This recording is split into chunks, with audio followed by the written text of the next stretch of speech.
shit. Damn, my bong almost fell while I'm doing this. I was hoping maybe I could just do this before the live happened, but nope. Nope. Nope. Fuck, damn it. I deconnected myself somehow. I had a malfunction. This is the worst attempt to start a stream at the moment. I am so sorry. Or am I? I'm not sorry. I don't give a fuck. I don't give a shit. There. I am really trying to operate. There. Okay. Okay. That works. Korea. Korea. Korea. Before we begin, I'm gonna start the loading process with some bowlage and smokage. See if anyone pops up. I have a feeling I might just be by myself on this whole stream and just be talking, just bullshitting. Maybe call Ro or Joe Malley. Joe Malloy, not Joe Malley. What am I saying? Maybe they might pop in at some point, but who knows. I haven't done like a late night stream in a while, but here I am, doing it now. As I, the apostle of Sinrio Tomat, gives you the rhythm of life. That's a deep fat fried, that's a deep fat fried meat. I was gonna say shill, but I don't know why. It's not really showing. I guess it is showing because, hold on, I'm gonna fix it a little bit. You can't even see myself. I wouldn't like necessarily say shilling. I'm just saying my love for a channel that I'm not bought to. I guess technically I'm buying them. No, I don't know what I'm talking about. I'm one of their patrons, so I'm able to partake in the feast of the rhythm of life. Of Senor Tomat. In fact, I might just have to pull that up really quick to give you an idea what y'all are missing out on some Senor Tomat. Oh shit! All right, Paul boy. Well, on the night of March 20. Okay, we don't need to hear about the Zodiac Killer, though. Actually, that'll be quite interesting. I'm looking at the screen now. Good God. Oh, it's fun. It's fun.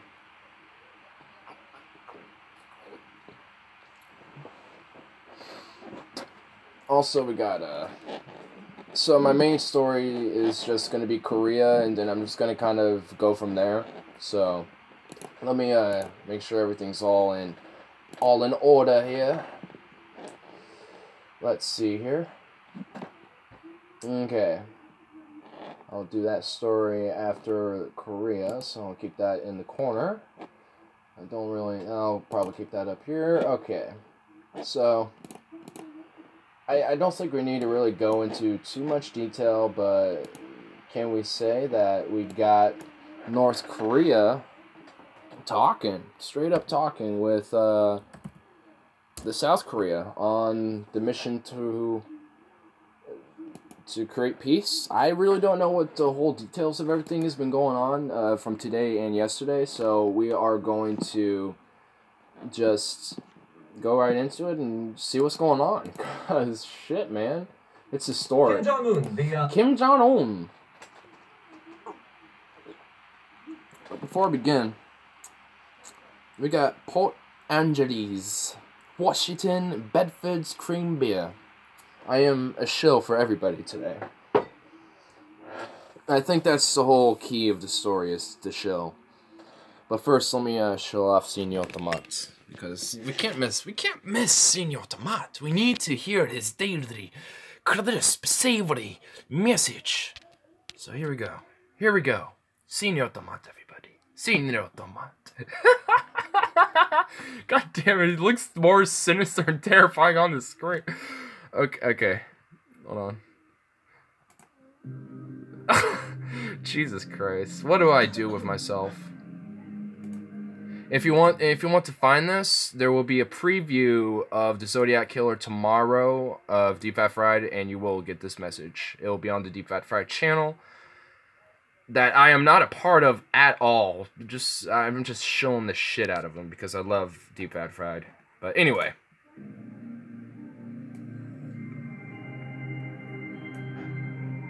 Hola, mi amigos. Jesus Christ. Tis I, Senor Tomat, here with news of crispness. Christmas. of freshness Freshness. and news of the ever-bouncing rhythm of life. I also come to you with a question. The last time you went to be entertained, what was the experience like? It was... Okay, we don't need to go in all of it. We don't need to get into all of it. I just wanted to show that. Because, you know, I don't know where I found this, but it was on Tumblr or something.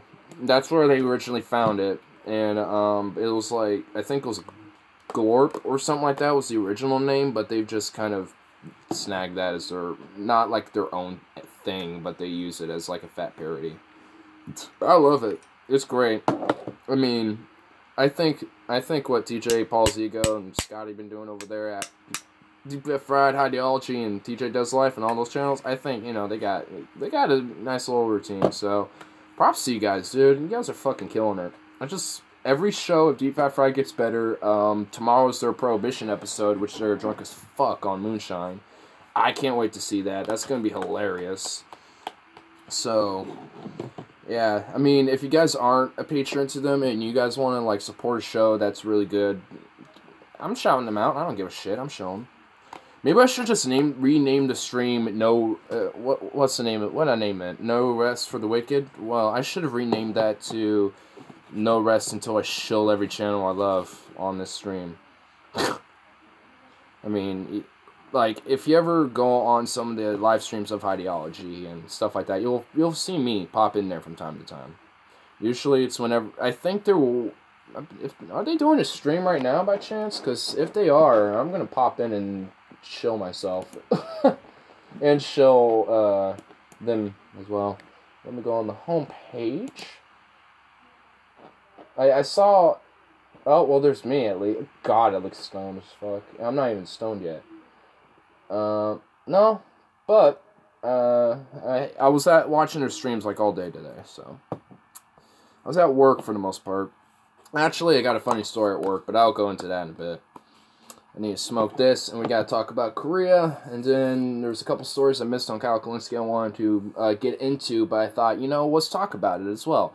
And I am really needing to figure out what to do with this whole glare shit, like, you know, I may be the apostle to the rhythm of life, you know, with Siner Otamat as the one and only savior of savioriness. But I need to fix it. Like, I have to, like, be right here for something to, like, be legit, you know what I mean? It's like, what the fuck? Look at this. Like, you can't see my face with this. Until I'm right here. Or, like, right here. And you still can't see my face. It's bullshit, man. I gotta fix up my routine. I gotta fix this shit. You know what? Hold up. I might be able to. Right there. Hey, there we go. That works. That works a little bit. That ain't too bad. I've been spending about 20... That's worse! That's so much worse! How? How does that happen? Now the glare is all over... Dude, photon lights, bro. Photon lights. Yeah, I don't know. I'm just like, photon lights, bro. That's what it is. I mean, let's think about that for a sec. Let's just break that down. We got, like, the sun, you know, that is basically launching pure UV radiation photons. And, like, they're just launching just these rays of just shit at us, you know what I mean? And like, whenever, like, for example, at, like, the eclipse, I saw the eclipse last year, you know, I think as a anniversary, when on, like, the 21st of August this year, I might upload the video, when I saw, the eclipse, because I still have it, on my old phone, which I still have for some reason, so I can just hook up and transfer it on my computer or something, upload from there.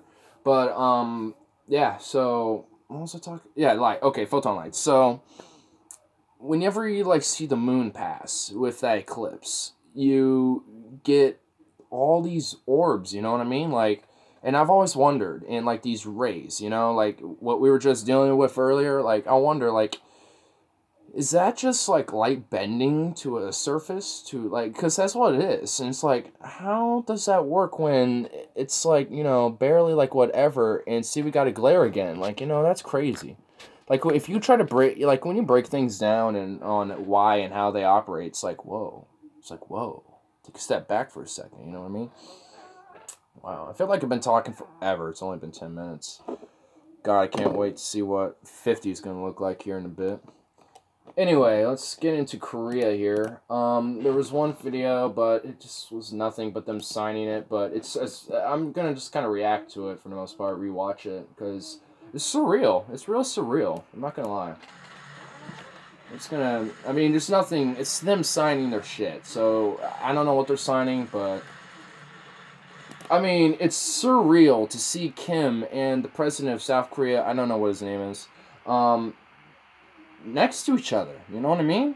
And I was, you know, seeing some videos where they were, at the border, crossing back and forth with each other, like, hey, you come on my border, you can come on to mine, you know, it's like, you know, I'm very skeptically optimistic, like, with what I know from now, I am definitely skeptically optimistic about what's going on. Like, I'm optimistic that they are talking. Like, the first North Korean leader, since the war, essentially, like, since the armistice, has moved into South Korea. And when I first initially heard this, it was actually a YouTube comment of saying, talk about North Korea stepping into South Korea, historic, and that was it. And I was like, whoa, like, my heart sunk, because I'm like, wait a minute, I was hearing about something like this, but is it actually, like, he's saying fuck it and invading South Korea? So I had to look it up, and then I realized, oh, it's just this, he's actually moved into South Korea to talk with them and shit, so I was like, oh, interesting, so it like, relieved me a lot, don't get me wrong, but, it's, I mean, you know, I'm glad in a way, but at the same time, you know, you gotta take that chunk boy Kim with a grain of salt, you know what I mean? Like, you gotta take that fat boy with a fat grain of salt, because he's, like, not really proven to just be a very utterly distrustful figure, but he's done a lot of actions that would otherwise essentially be, what's the word I'm looking for? It's not like betray, it's, deceive, there we go, like, who always, like, deceive against, like, a tree or, like, contract, or not maybe like that, but, like, upon an agreement for his own benefit, because he is only a hermit kingdom who's, like, what, supported by only China, really? Like, whoever, like, they're the only ones who really give him support. They kind of always have, since China's been around. But, I mean, even with that, it looks like Kim is like, you know, I can't rely on China supporting us and not America supporting South Korea. We need to talk. Like, I feel like he done his tests with his nuclear capabilities, and he's saying he wants to stop that. So, with that said, while incompetent as fuck, I feel like he's, he feels like he's comfortable with his nuclear arsenal.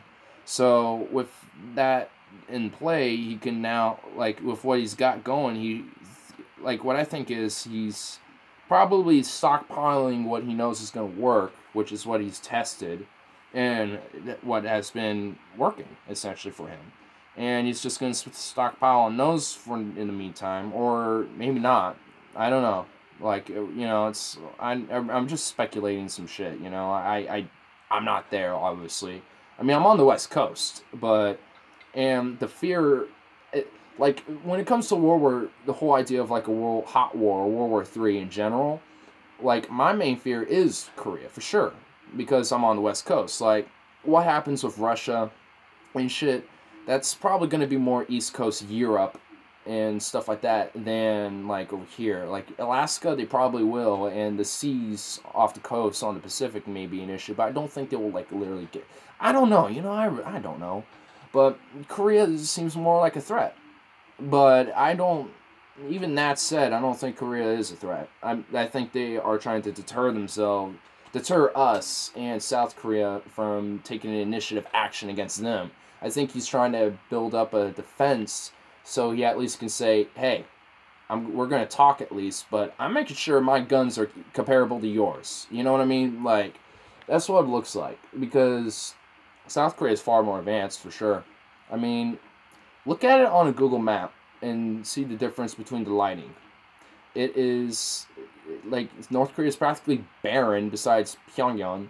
And then South Korea's flourish with industry. So, it's good. Like, what's going on is good. And, you know, without even talking about, or even looking at the videos, I mean, you know, I've already went into a lot of it. But, I'm going to look at, this 2 videos, or 3 of them, actually. One to kind of give me more of a, you know, something to run down into mainstream media, news segments, and I say it like that because we just know that mainstream media is basically Down syndrome incarnate journalism.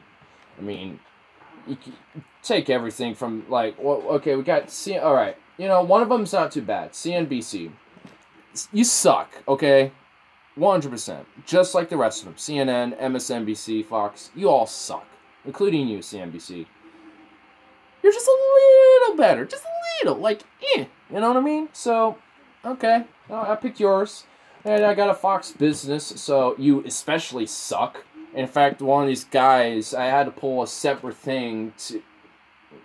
That's a different thing. So, anyway, I'm going to pull the MSNBC thing. I'm going to play it faster, because it felt like 2 hours listening to 1 minute of this shit. And I was like, oh, can't do it. You know what I mean? I can't do that. I don't want to deal with that. So I'm going to take this hit, and we're just going to let this play, and then I'm going to keep talking about it while I'm high as fuck. So, and I feel slunched in here.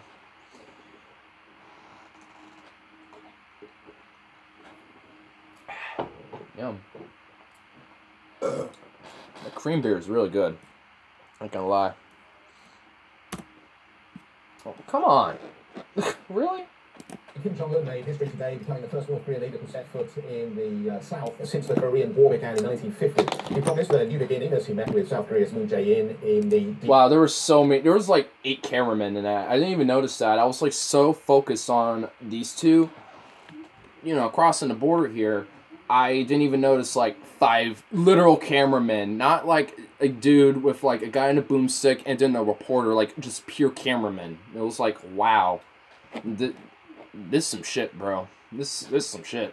It's cool, though. I mean, it's great. I like, when I see these two holding their hands like this, you know, like, hey, we're a united Korea doing this. Like, I actually, like, let me just actually show you just this. Like, it's just something in the it just, like, pause just happenly. I know I'm dragging on, but that is historic right there. That, like, that's, if things keep going on the right track towards peace and maybe even reunification, and you can see how shitty my room looks right now with random shit flopped everywhere, but, like, if we keep going this way, I do think we might see unified Korea in my lifetime. You know, I didn't think I was ever going to see that, but there's been curveballs all year and all last year. Like, it's been very unpredictable.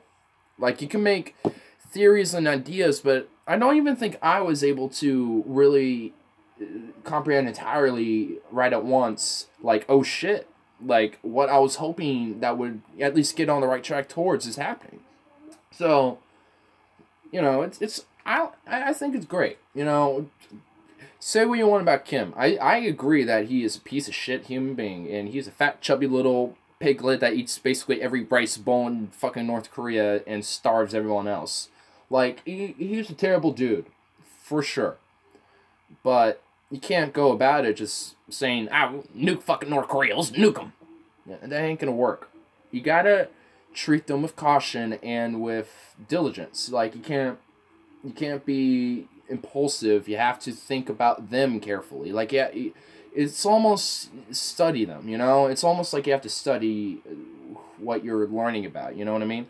It's kind of like you getting your PhD. You need to go through, learn all the checks about what you're about to get into, learn all of it, study it, research it, do a couple tests about it, you know, look in the past, etc., and you know, then eventually you get to your conclusion. I know that's a very kind of a bad example, but I don't know. I mean, I'm just throwing what I'm, you know, throwing in my head, thinking it's good, but I mean, I think it's good. I mean, I'm just gonna shut up and maybe just let this keep playing so I can take this hit now. So anyway. Demilitarized zone between the two countries. The meeting marks the first summit between the Koreas in more than a decade. Sherry is at the main press center in Loyang in South Korea. And Sherry, as I heard it, there was a spontaneous applause among the Korean press community as these two gentlemen shook hands. That's right, Jeff, and I'm live from the Inter-Korean Summit Press Center, and some of the updates that we're getting as we proceed with this afternoon, a pretty important day for the inter-Korean relations, I would say. So there were a lot of expectations over some kind of joint agreement to be announced at the end of this day, and the Blue House, the South Korea Presidential Office, confirming that the two leaders are expected to announce some agreement at the end after the working level meetings. What will survive in that agreement is still very... So I think they're still doing their talks in a way. Not really too sure. Wow, that hit was powerful. But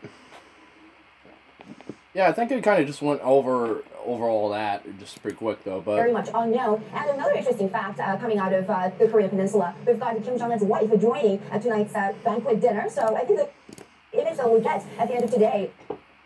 I don't even know what his daughter looks like. I'm actually gonna look that up really quick. Because I think she has, like, I think she has a lot of, I think she's a good mitigator for, oops. Oh my god, misspells.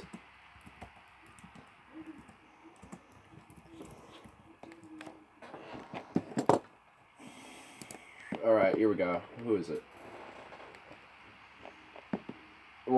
Ri Sol-ju, I think. Kim Ju-ae, actually. My bad. Whoops, Kim Ju-ae. So, damn, she ain't bad looking. I ain't gonna lie. She, all right.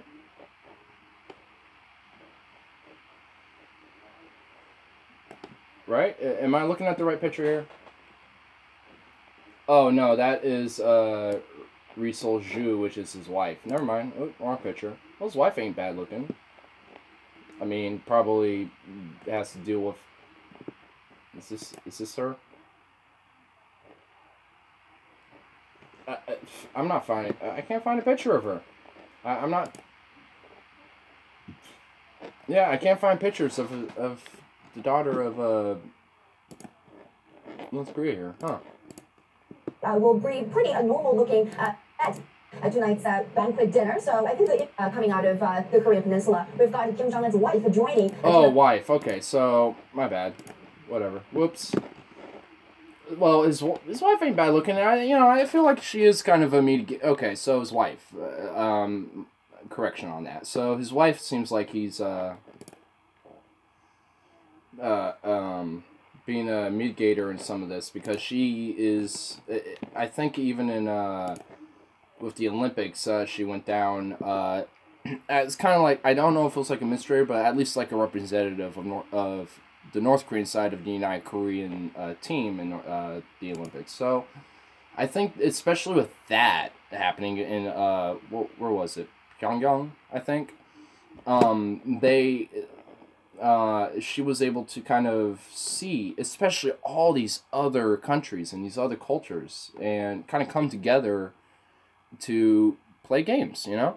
So I think she's able to probably give out a more positive outlook towards the West to Kim,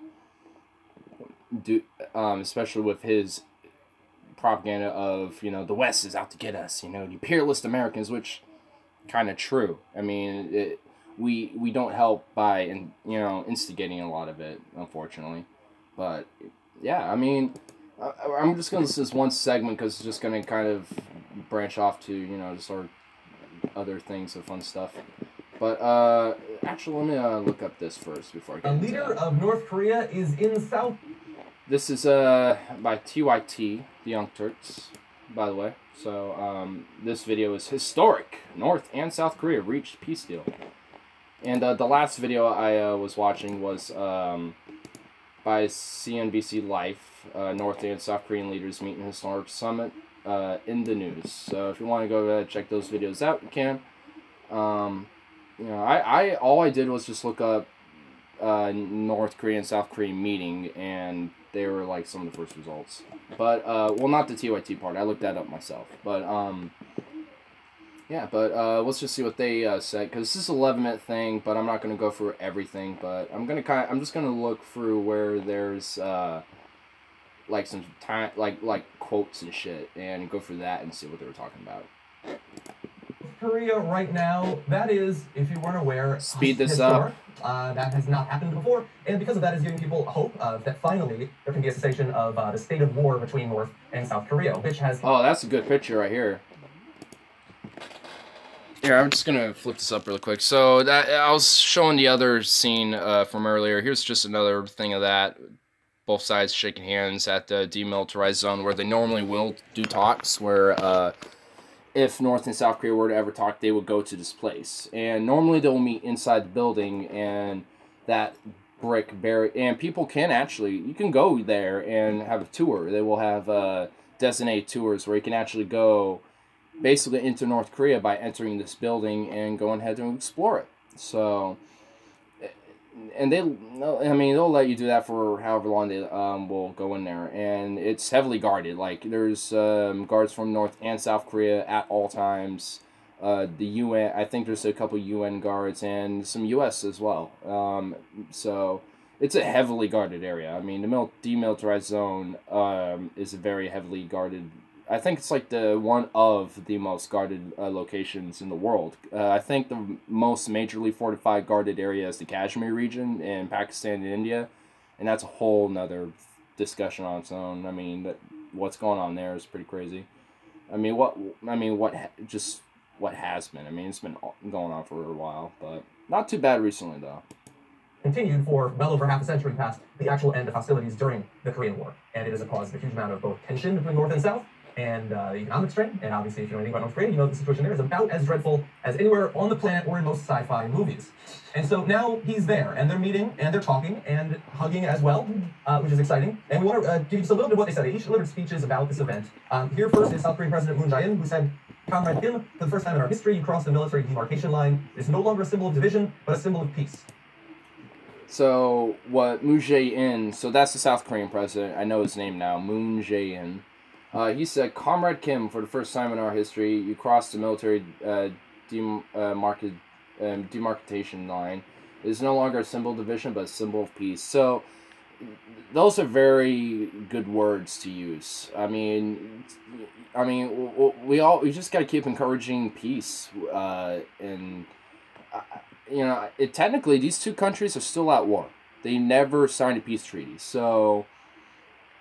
I mean, to the eyes of both governments, they're still at war. So, to encourage such actions of peace like this is great.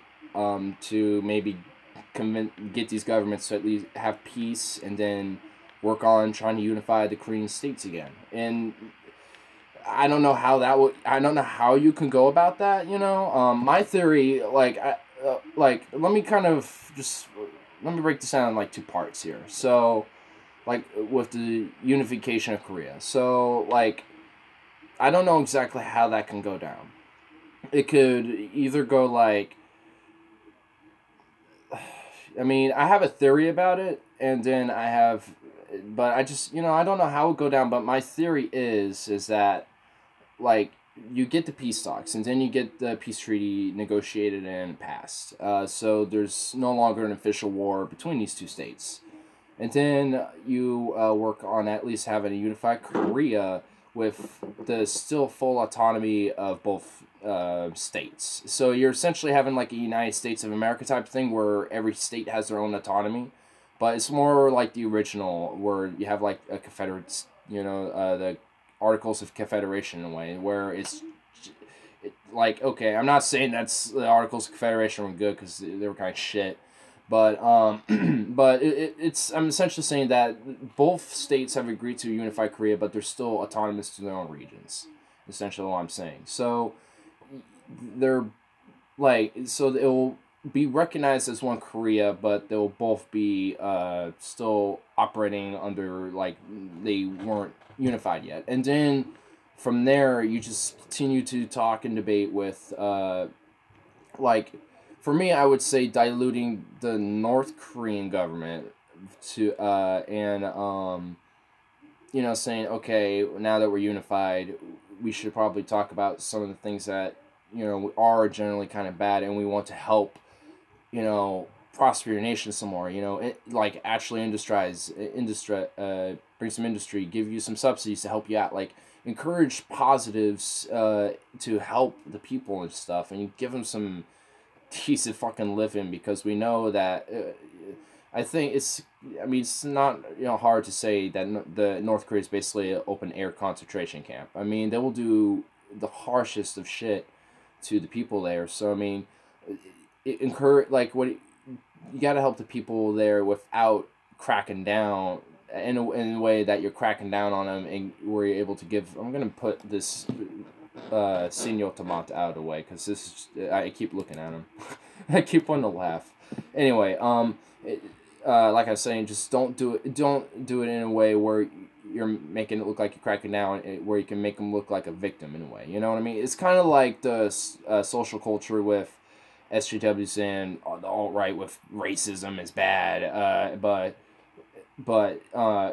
the SJWs are saying that, oh, if you don't like this, you're racist or whatever, or everyone's racist, and then it dilutes that type of message that you're trying to bring out, which would have value otherwise, but you killed it essentially. And then if you're calling everyone a racist, and you're like, ugh, well, fuck you, I just don't want everybody. So whenever you go to a real racist, they can use that excuse of like, oh, I'm not racist, and they just, and then they're able. And then, you know what I mean? I think, I hope you're trying to understand what I'm trying to say on that. But I mean, I'm not saying that I'm not condoning racism or race stereotypes, whatever. But I think I tried to make an example, but it flopped bad. But I hope it went through. But anyway, my point is, don't crack down. Don't do it in a way where you crack down. Do it in a way where you're helping the people out, more or less. And then behind the scenes, you work like, okay, we need to actually put the people who were responsible for this to justice. But in the meantime, let's just help them out. We gotta help the people. We gotta, get medications, anti-parasitical medication, because I mean, with the recent defector who was shot at too a lot, and then South Koreans helped him. And I mean, I kind of want to go back to the video of that actually, because it's pretty insane, to be honest. But the dude had 27 parasites, and some of them were mainly found in dogs and shit. It was bad, the condition of this dude. And the guy was lucky to be alive, to be honest. I'm getting the flare again. Hold on. But, yeah, I mean, god damn it. Yeah, my room's whatever. But, yeah, I mean, you get... help out the people first, convince, make them understand that we're trying to, do this with good intention, and then, then actually, after, you kind of won the populace, essentially, and then you got, communication, immigration at this point, I would assume would be a thing with a unified Korea. Immigration would have to be one of, the core deals. You gotta let the Koreans come and go wherever they want, and which will help influence what North Korean populace is right now. So, that will be my theory, essentially, which is, the main is, have a unified Korea with full autonomy of both states initially, open borders between the two states, and then provide humanitarian aid first. That would be essentially my theory, and at least how I would go about unifying the Koreas. But I mean, I don't know how that would go down in real life, but who knows, I mean, I am actually kind of optimistic about what's going on at least the Korean front. I am. So I don't know. I mean, and also I've read a lot of comments, you know, saying Trump's responsible for this and stuff. I mean, I don't see any evidence of it. Show me. Like, I generally want to be convinced if he did. And if he did, credit to him. Seriously. Whatever gets us a little closer to peace, I will give credit for.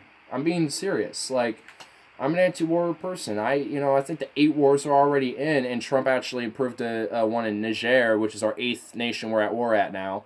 Just letting you know. I mean, I don't want to be in these wars. It'll cost about, I think, like $17 trillion plus interest, because we didn't do it for our own money, on the war in Afghanistan alone. And we do like 532 some billion in our spending on the military alone. Like, we gotta end that. Like, our nation would be so much better if we cut the military budget alone in half, and we would still have the most powerful military in the world, and we would be so far better off.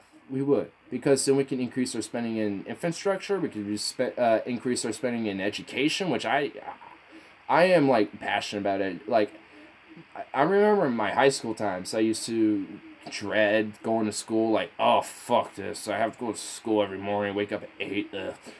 But now that I'm in college, and now that I'm able to actually kind of choose what I want, and the school I go to encourages to do what you want to do, like, there's rooms called career rooms, or I think that's what they're called. They're like career plan counseling rooms, and there's counselors there that will talk with you and work with you to try to find the best direction for where you want to go.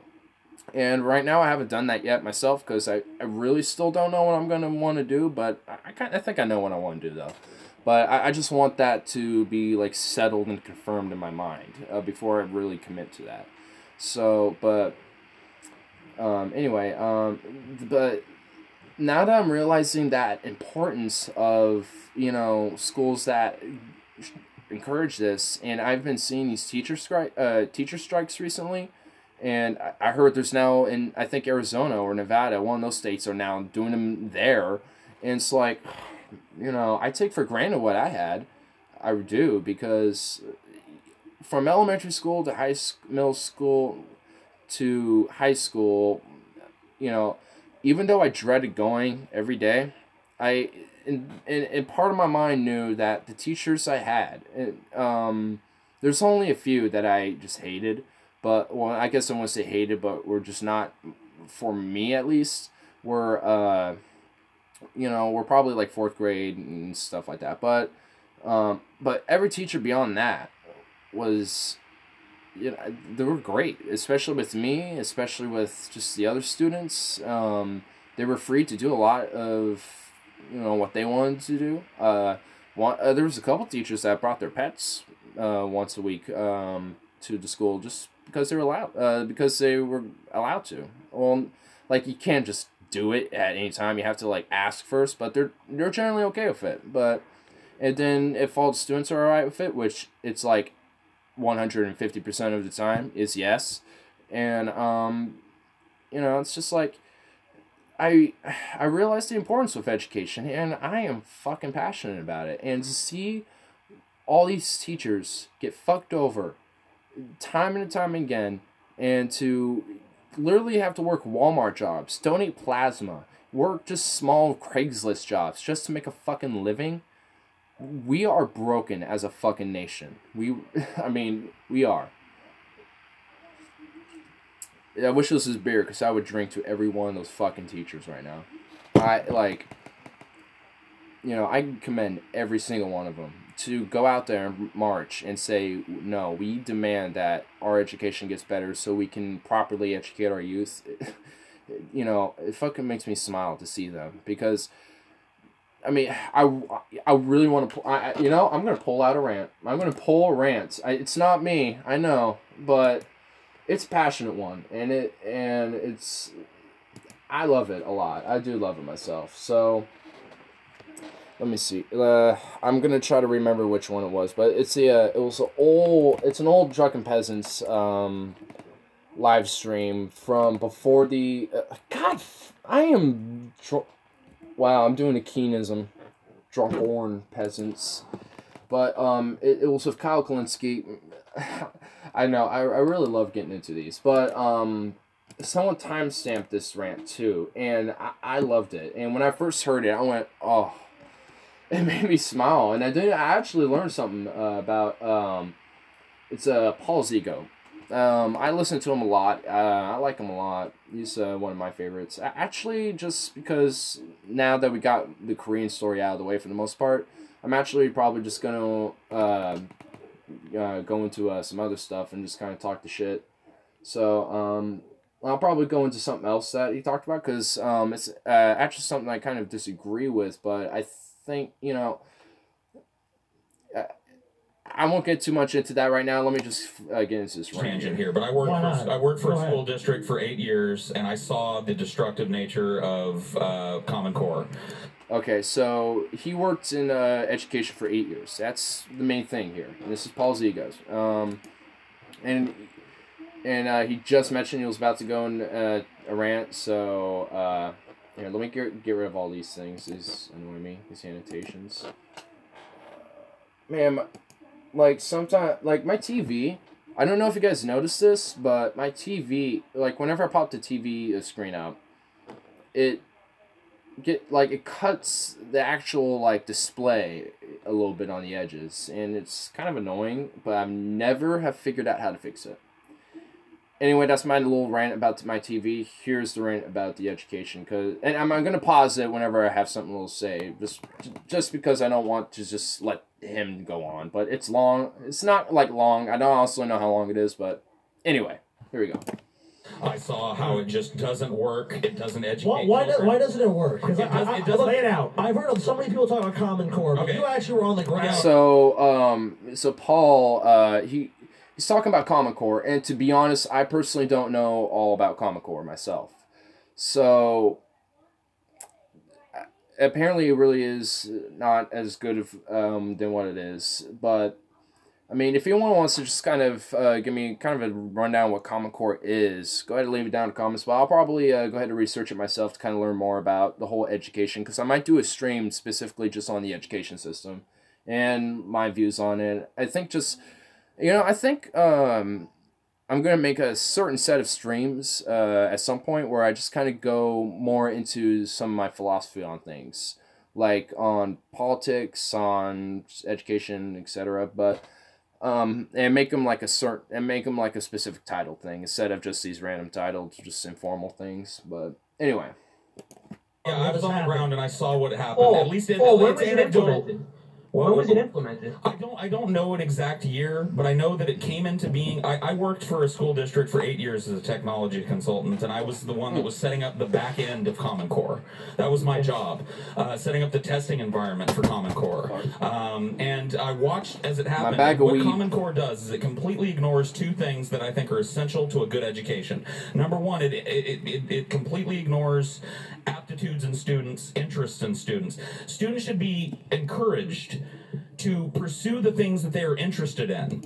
And I 100% agree with that. And I was fortunate enough to, okay, so for me, I do have a social, like, disorder thing. Asperger's is what mine is, which is on the autistic spectrum. Which you can kind of tell a little bit. Like, I won't look at the camera a lot, though. I think I'm trying to do that mainly for try to get myself into the idea of I'm doing a podcast. Because that's what I want to do at some point. And in social things, I'm not, like, I feel like it could have been a lot worse. But they diagnosed me around 1st or 2nd grade. And literally from there on, all the way from until high school, I had a personal counselor for 12 years, just encourage, you know, sprouting what I was interested in and saying, okay, how do you, want, like, what can we do to make sure that you can learn, and and also do what you're interested in, like what do you like and stuff like that. And I take that for granted because I wish every fucking kid had that, type of thing. Like, man, counselor unions, like, tied in with teacher unions, like, that would be really great to see, like, have some reform in. But anyway, I'm gonna let this continue on now that I kind of went into myself there a little bit, adding on some commentary. But anyway. And not penalized for things that they're not as good at. You know what? I struggled with math my entire life. I consider myself... And I do, too. I am not... Like, I am... like, he's about to say he considers himself an intelligent person. And I do too. I think I am, at least intelligent enough to understand and critically analyze and think about things. But when it comes to math, fuck, I am bad, man. I'm in a math class right now just because I'm trying to, make it at least better and to make what poor skills I do have better. And I'm struggling, I'm not going to lie. I'll admit that. And it's mainly just because, it's the same course, but it's just the second term of it. So you're continuing it on. And it's just a different teacher. And the way he does things are a little, they're the same, but a little different. And he's a little bit more you got to keep, if you don't keep up, you're going to fuck up. And the first 2 weeks I haven't been keeping up, but I mean I'm in my 4th week in now, so I mean I'm better and I think I'm doing okay. But anyway, and I'm not gonna lie, I'm bad at math. So yeah, I mean, and schools shouldn't if they're if a kid is generally really bad at math like I am, and obviously Paul and Ben, and I mean. There's a lot of people bad at math. There really, objectively, there's a significant amount of people that are bad at math. And I'm one of them, I don't know how many people really are in there, but there's very mathematical people. I'm friends with a couple mathematical people. And I'm friends with people who are just trash at math. So, I mean, there's all over the place how people are, wired. And when schools are basically giving you set classes you must take... And it was like that, especially with elementary school, middle school, high school. Everyone, you have to do your set classes, your set math, your set English, your set, social studies. You got to do it all. And you only get 2 elective classes you can do whatever you want in to make you feel less shitty. I mean, I was, despite a lot of the encouragements to do what you want, that's how it was. And... I mean, we kind of had a little bit more freedom with our elective classes and stuff, and how we were able to learn and everything. And also, my high school just had teachers who were passionate. We had teachers who cared about doing what they were doing. So I also had just the chance. I just also had that opportunity to do that as well. And I mean, I shouldn't even say that we were specifically strict to do anything in our own classes in high school, because we had options in the subjects. For example, my senior year class, I was able to actually take 2 science classes. So we had genetics, chemistry, more of the advanced chemistry, and there was a couple other ones, and one of them was geology and astronomy. So I took that and genetics. And my genetics class was the same teacher I had for biology sophomore year. And his last name's Blacksmith. I'll just call him that. But he was probably one of my most favorite teachers I've ever had, because out of all of them, he was the most passionate and really the best. And he even said, the reason why I do this is because I want to treat you all like kids, because he had a genetical, he had something genetical about him that it essentially made him, his children would be stillborns essentially, or something like that. There was something in his genetics that I was unable to let him have children, so he just got a vasectomy. And he put in his mind okay, I'm just gonna, whenever I'm teaching, I'm gonna be educating my children in a way. He viewed it as that. He was gonna treat every kid like it was his kid. And I think that's what really stuck with me, and you know, I mean, you also have to make sure that, you know, you get the teachers who are like that, and then with certain teachers who are just assholes, you know, there are asshole teachers, because I've had them too, you know, and make sure that you deal with them. Like, if, say, okay, maybe you shouldn't be in this specific position, you know, just gotta let you go, or, you know, you're just a dick, get out of here.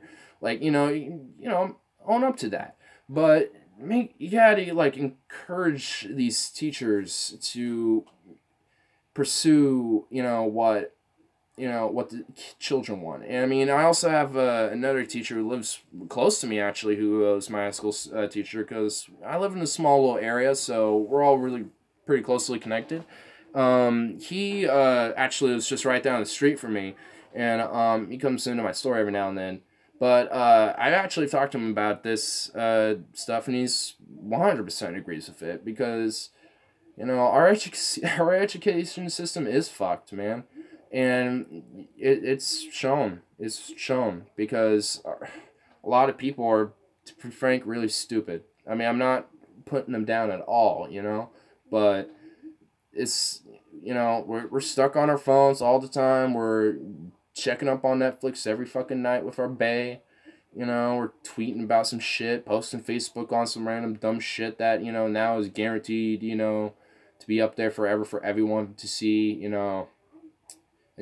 And I mean by that also the government too. So, I mean, it's fucked. And I'm guilty of it too, because I'm doing a stream on my phone right now. And I'm going to be on Twitter later, probably shit posting like I normally do. I'm probably also going to, you know, be on here looking at another podcast of some sort to go to bed to, or something like that, you know.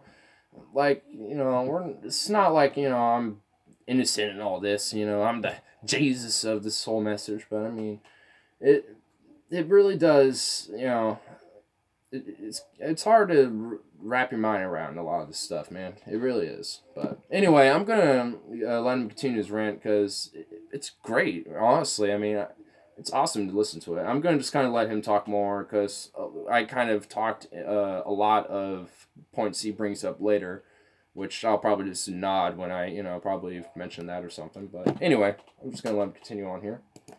Myself a reasonably intelligent person. Put me in a fucking math class, I'm dumb.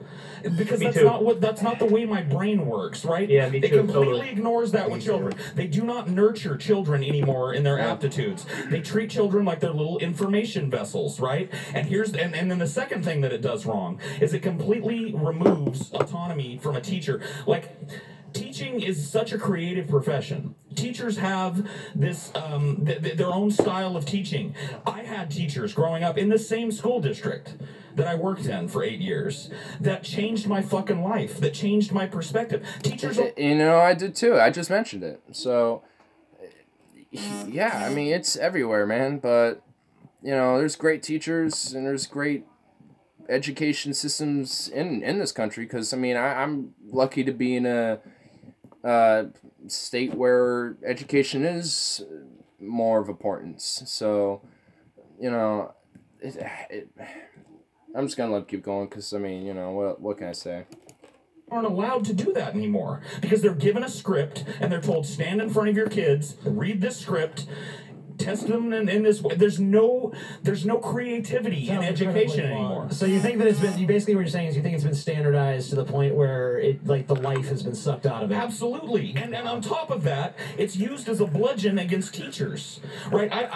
I'm a big advocate for reform in teachers unions. I think that teachers unions cause a lot of problems.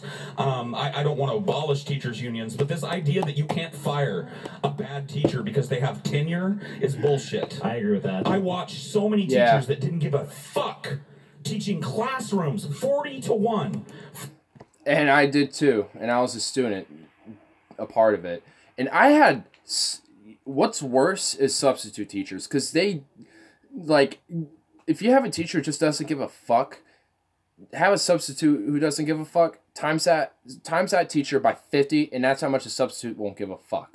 Because I've actually had substitute for for some reason, this is actually my 4th grade teacher. I don't really remember his name too much, but he wasn't as bad compared to other teachers I've had. But I mean, he wasn't bad at all, really. I mean, it was just a different style compared to what I was used to as a child. But anyway, he had a sub for a week.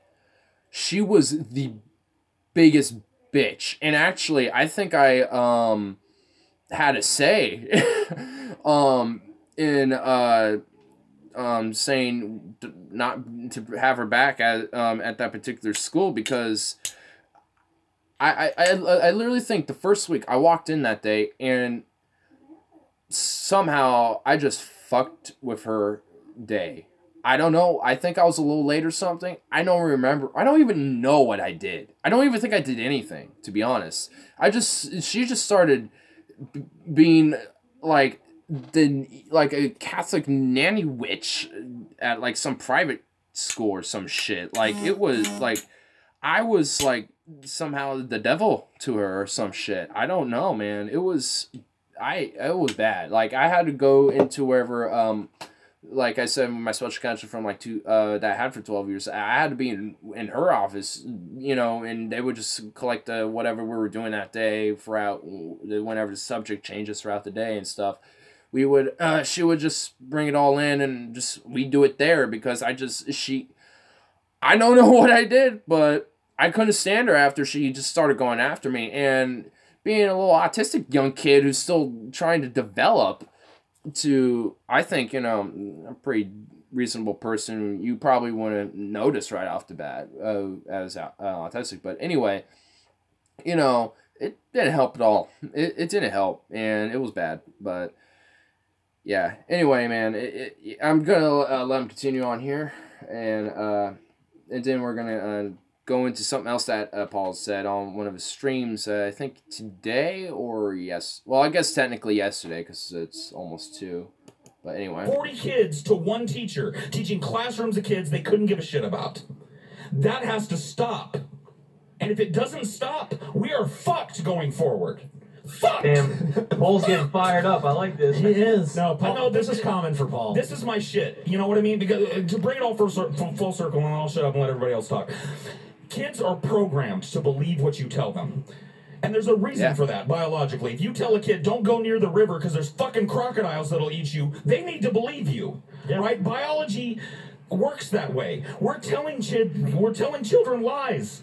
And we're sanctioning it in this country. We are sanctioning the idea that a parent can keep their child out of school and teach them that Noah's Ark is true. So, before this rant, they were talking about homeschooling and what to do about that, and how there are religious families that will homeschool their children, and just on the spite that, they believe what they're saying is the truth and the only truth, and they don't want outside forces, brainwashing their children or some bullshit.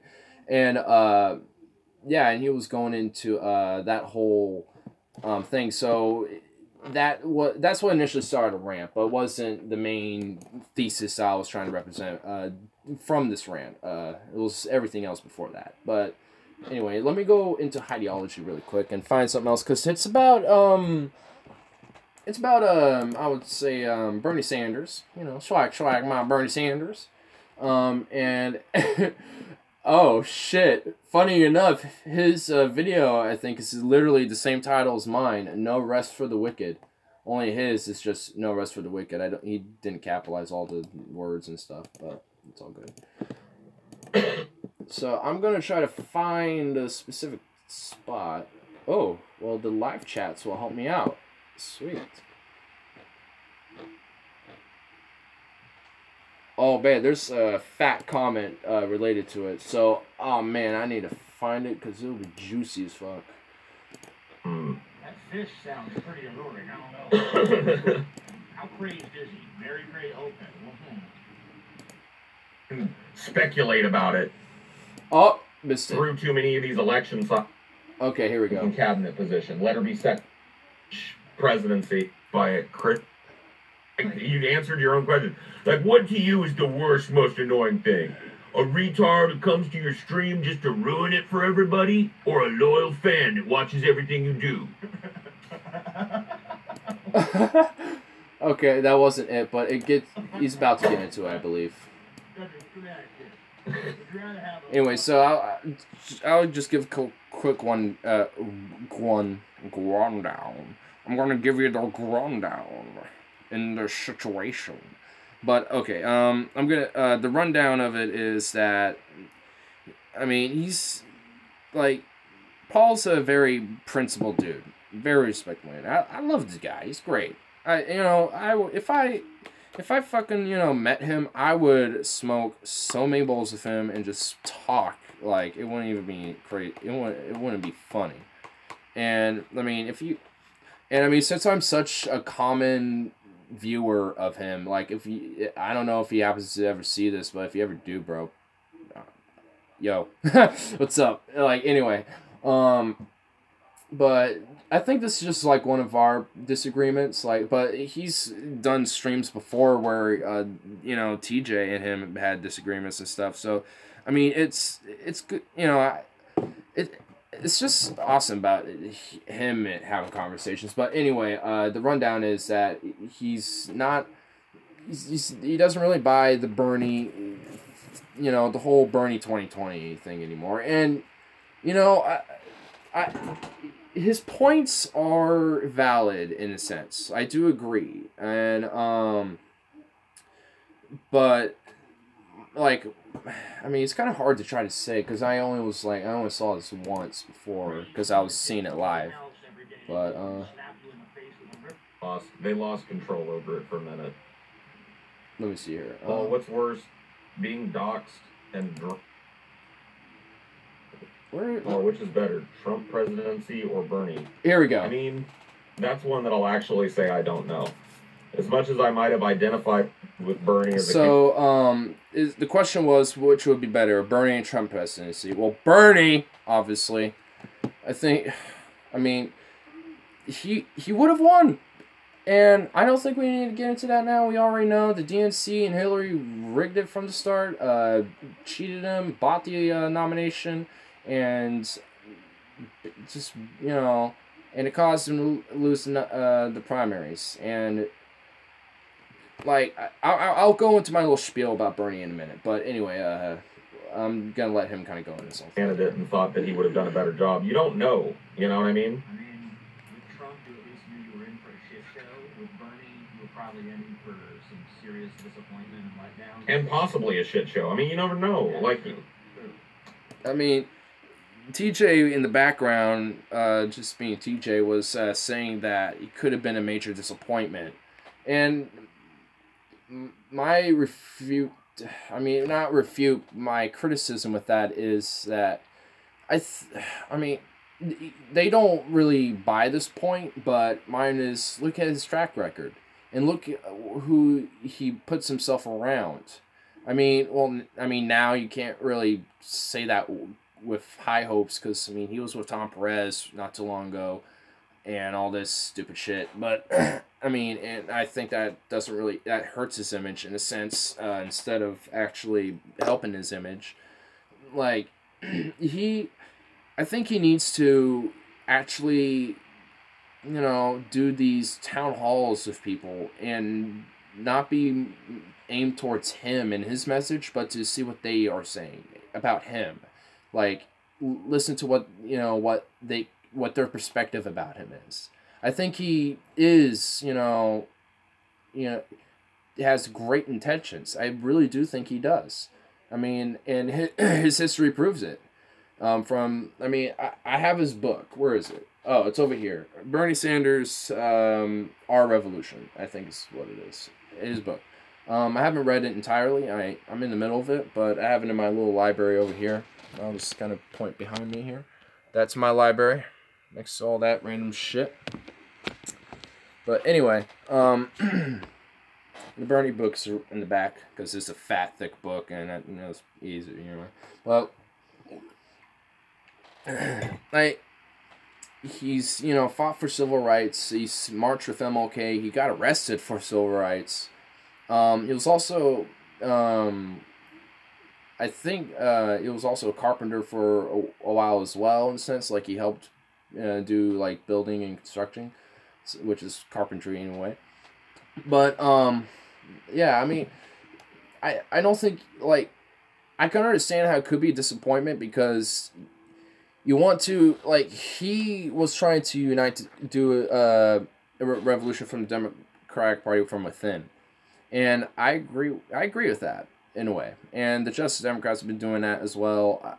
I support their candidates, their platform in itself, not really anymore. After Cenk and Kyle left, no, not really. It hasn't been the same. But anyway,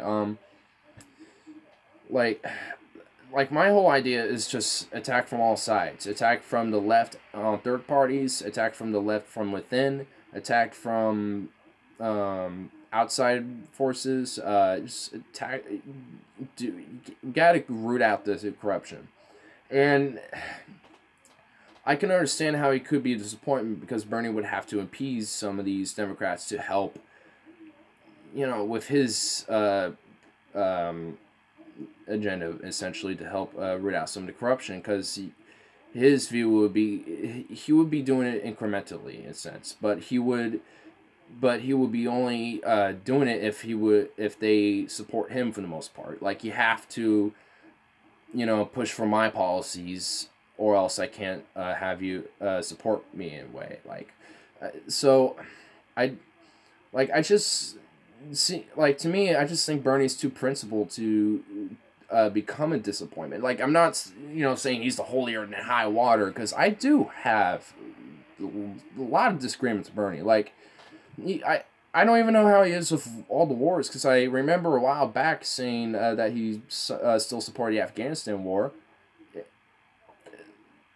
What are you saying, Bernie? But, I mean, and he's, he doesn't have, he goes after criticisms against Israel, and I think that is a major problem.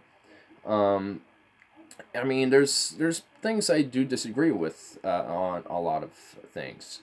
So, I mean, I would much prefer a progressive like Tulsi Gabbard, for example. I mean, honestly, she's probably my favorite. If it was Tulsi Gabbard as our nomination, nothing will stop. I will be a shill. I don't give a shit. Tulsi is awesome. Like, I like her. Staunchly anti-war. Generally pushes policies that are similar to Bernie. She's a great progressive. So,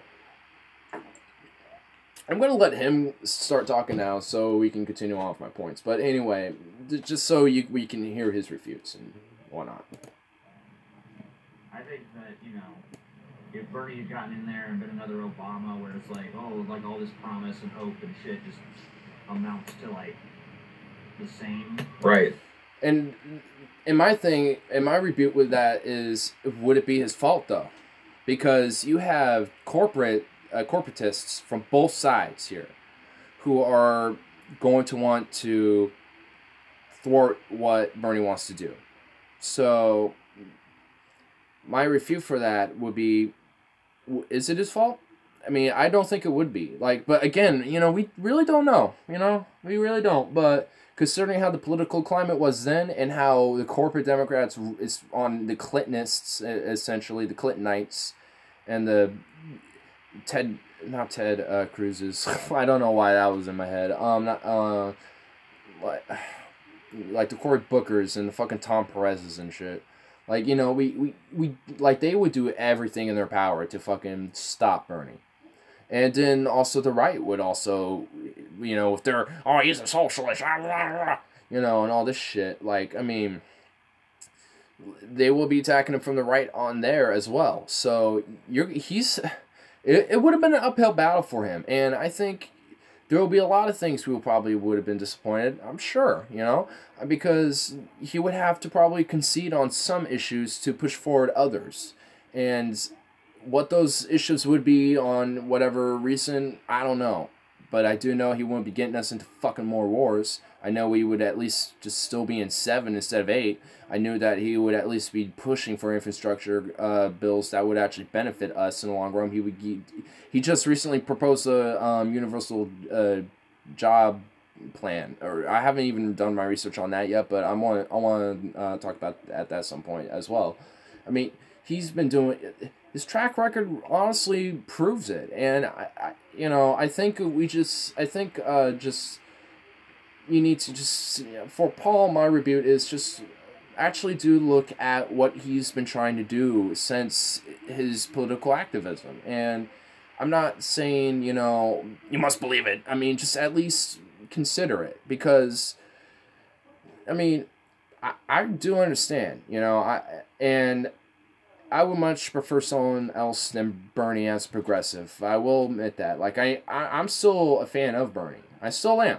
And I still find him a very principled and respectable politician, which is weird to say in this climate of politics in any circumstances. But, I mean, it's,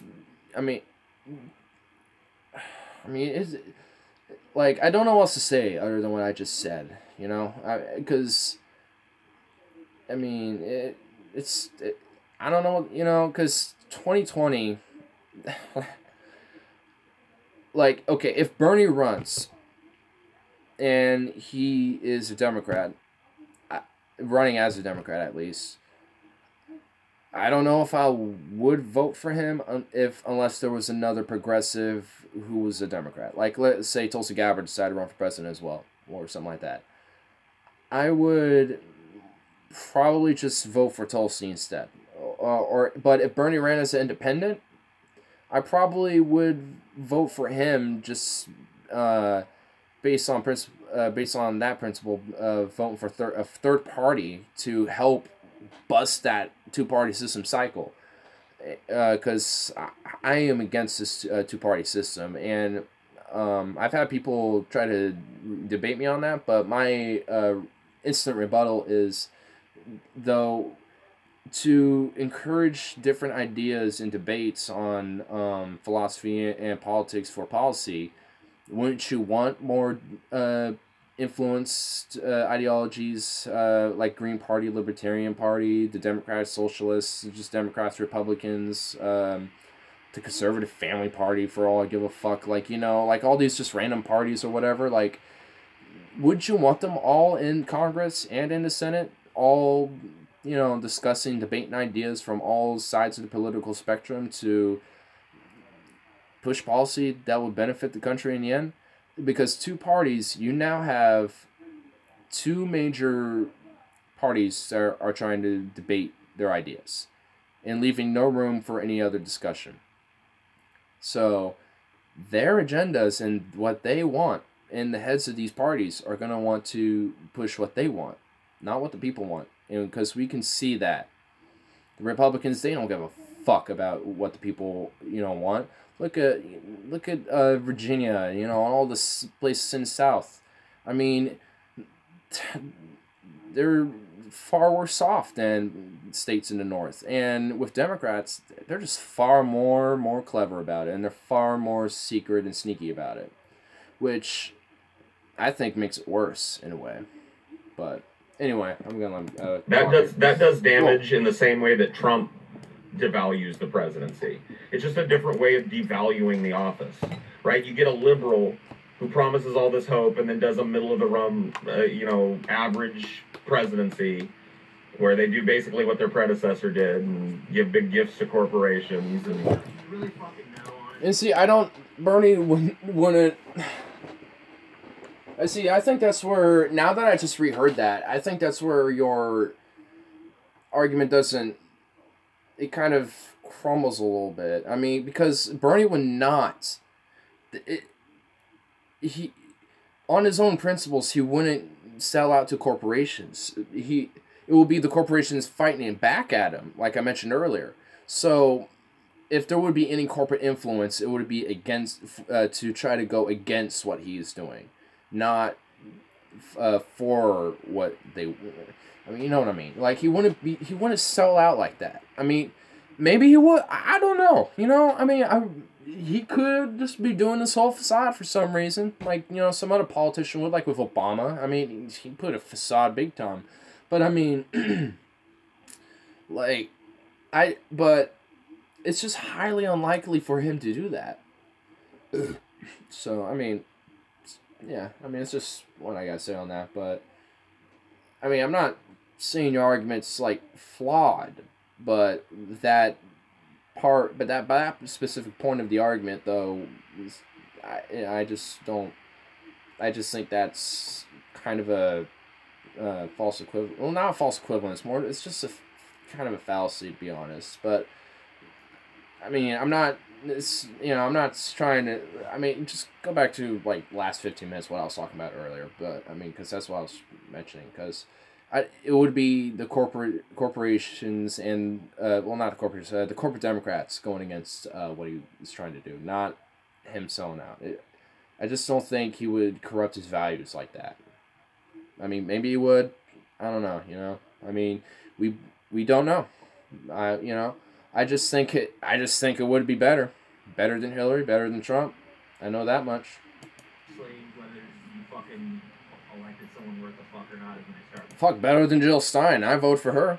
I mean, I'm only saying that because, despite Jill, running for the Green Party to push, for a lot of her policies are great. But I just feel like she would be too, what's the word? Too befuddled with the president, with being in the presidency. I think she'd be kind of disorganized in a sense. Like, I mean, she has great intentions, just like, other progressives, but I just don't think she would have. I just did her vote mostly to try, for the Green Party. Like, I was trying to help the Green Party as an entirety in that sense. Not mainly just for her, but, I voted for Jill Stein. I'm proud of I'm proud that is my first vote. My very first vote in an election, so I'm pretty happy about that regardless. I'm okay with it. So, anyway. Playing cat positions. Yeah. That was like the first sign that Obama wasn't what he was cut out to be. Same thing with Trump. Yeah, and it was the same thing with Trump. Like, he's Yeah. a rogue. And then he starts... All these insiders and... Yeah, exactly. No, he's not. Yep. We will do it again. It's so easy to do. It's like, they don't tell you what their cabinet appointments are going to be while they're on the fucking campaign trail. Right. And I mean, with the way that, like, think about how somebody in the chat mentioned it, and it's a good point.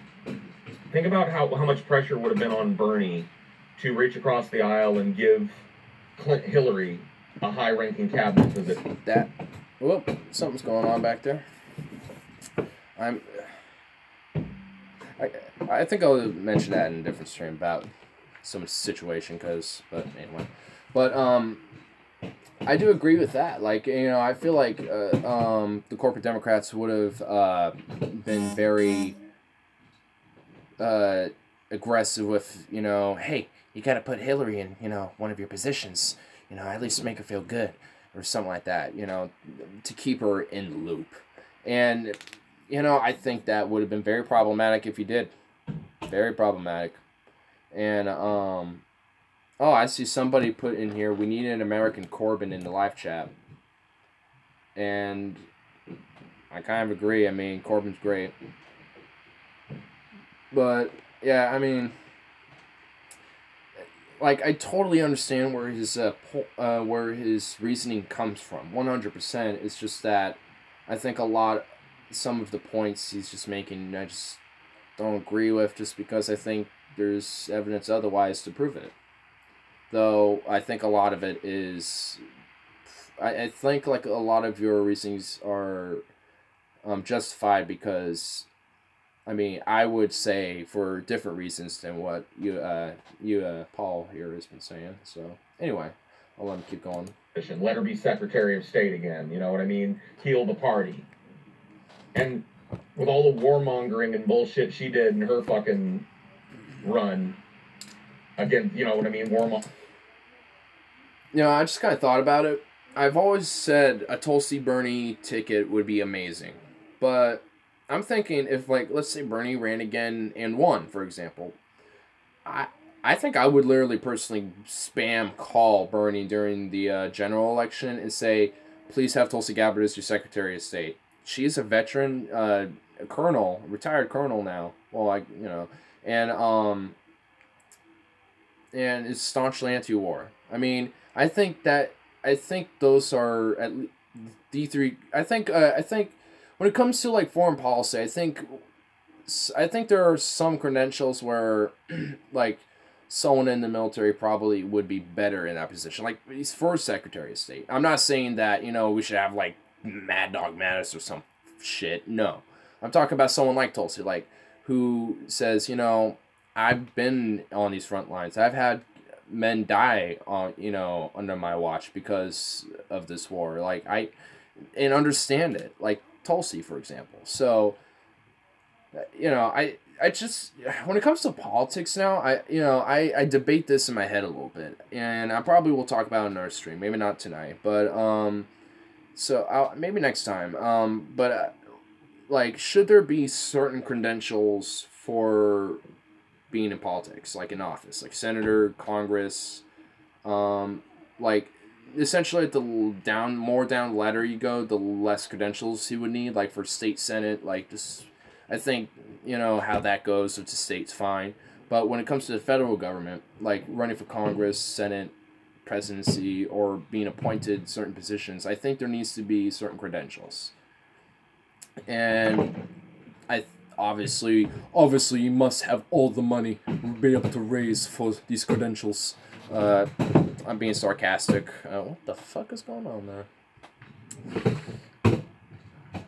Yeah, I don't know what is going on, but anyway, but yeah, so like for the credentials, definitely I mean, it just kind of depends on the position. That's why I want to debate that and talk about it, because like what would these credentials be, what certain positions should have them, etc., etc. Oh well. I will let this play. I think I was just called out. So. Hungary against Syria, talking about taking unilateral action there, all the saber rattling against Russia. Who knows? You know what I mean? That's the thing. We're already back to Hillary. Like we didn't get Hillary, but right now we're basically back to Hillary. Yeah. I mean, it's devolved into her policy. Well, that's because her policy was the policy of moneyed interests. And it wins every time, no matter what. That's why Trump becomes Hillary when he gets elected. That's why Hillary would have become Trump if she got elected. They all end up looking the same, and a lot of people seem to feel like Bernie was definitely going to break that trend. And I'm not willing to say that. I've been burned too many times. I've seen it happen too many times. I've been through too many of these election cycles and had people weeping on election day that their fucking candidate won. Everything's gonna change, man. Oh yes, we did it. Oh God, Bernie Sanders is such a good man. And then 6 months later, they're going, "Why hasn't changed?" And then 2 fucking terms down the line, they're already disillusioned with the candidate. They're like, "Man, Bernie was a fucking disappointment." But you know what? This new guy, he's gonna do it. So, I'm sure I'm getting to the point here, but yeah. Oh, someone just even said so. Bernie would have had Goldman Sachs write his tax bill. Yeah. So, I feel like he's just. I feel like. I mean, I'm not saying this as like a critique mainly. I just feel like for Paul here, he's just way too cynical about the idea of like Bernie being like Obama. I feel like that's just too much of a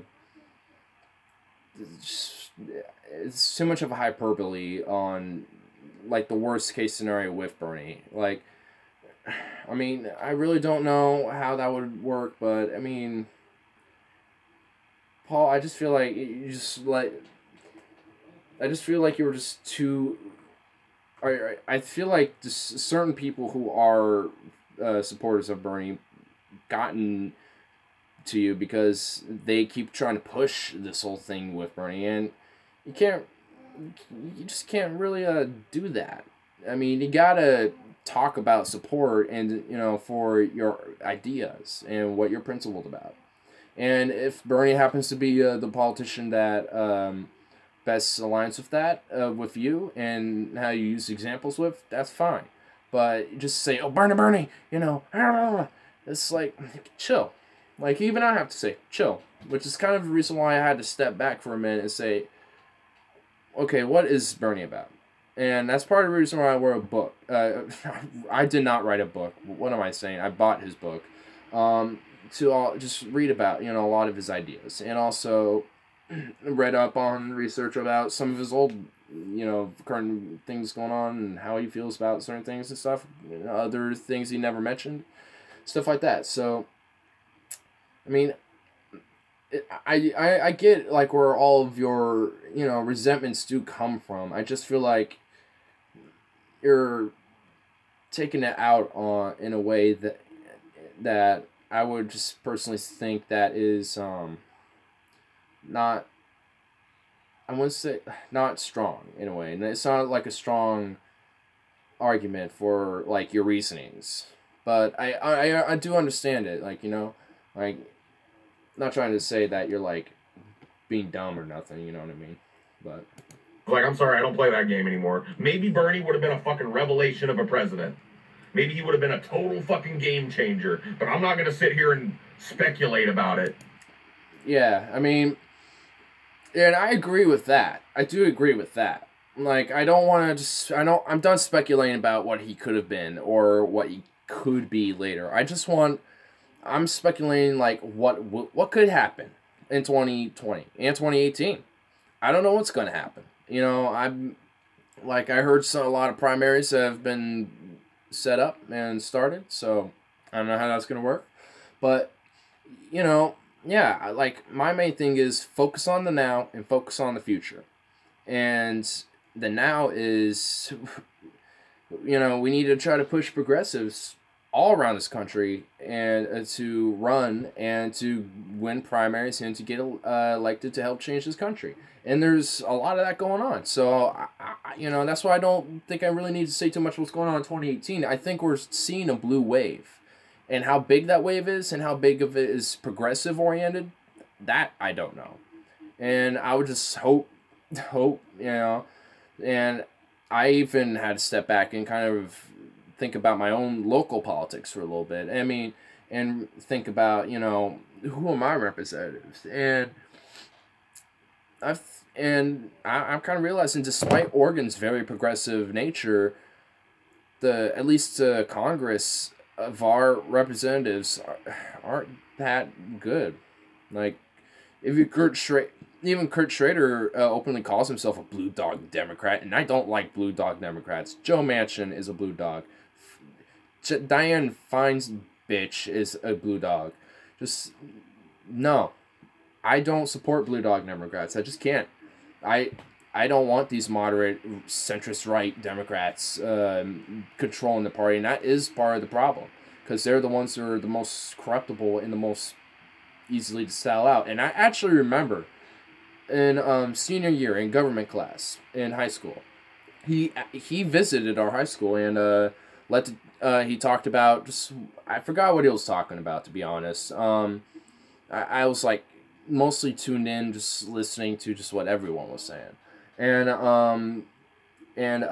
he was talking with us, and he let us ask questions. I didn't personally ask one, though I was tempted to. I almost had one, but someone else asked it, and I went, oh, well, there goes my question.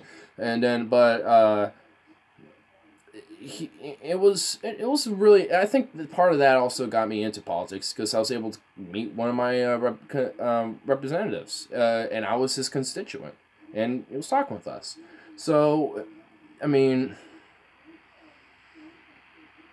you know, like, to kind of learn more about politics, especially locally, it's, you know, some of it could be pretty damning. I mean, I'm not saying he's, you know, like this terrible shitbag, but I mean, I think just for Oregon and just for this country, we need someone more to the left, because our open to window in politics here is way too far to the right.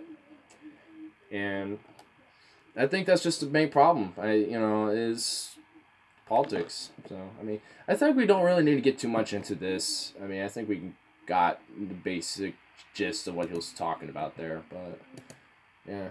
Let's see, what else we got? You know, I was originally going to do all sorts of different stuff. I'm gonna go back to Korean thing on this Fox business because there's something that I want to kind of pop up. But I'm gonna take off a lot of this. Actually,